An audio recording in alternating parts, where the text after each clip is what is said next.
Merci, Monsieur le Président de séance. Chers collègues, je voulais d'abord remercier le groupe Pôle écologiste pour le choix de ce vœu sur un sujet ô combien essentiel. Il n'est en effet pas tolérable que la situation se dégrade pour les personnes à la rue. On se souvient bien du président Macron, fraîchement élu, qui présentait sa politique du logement en 2017.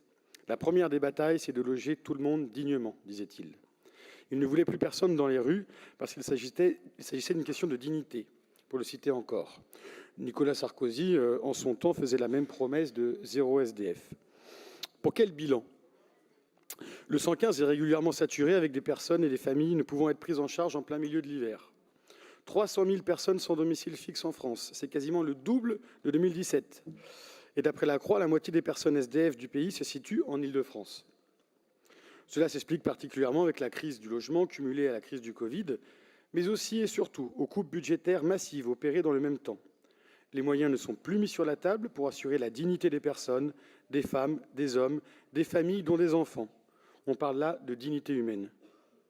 Il y a donc matière à agir pour la région, de concert avec l'État et les collectivités territoriales, ainsi que les associations. Chaque échelon doit prendre sa part de responsabilité. Comme me l'ont rappelé mes collègues du pôle écologiste, nous avons les moyens d'agir. En témoigne la gestion des réfugiés ukrainiens avec l'accueil et le logement de plus de 100 000 demandeurs d'asile et réfugiés en un temps record. On voit donc bien qu'il s'agit là davantage d'une absence de volonté politique plutôt que d'un manque de ressources. Pourtant, l'urgence est là. Agissons maintenant avant le retour du froid. Je vous remercie.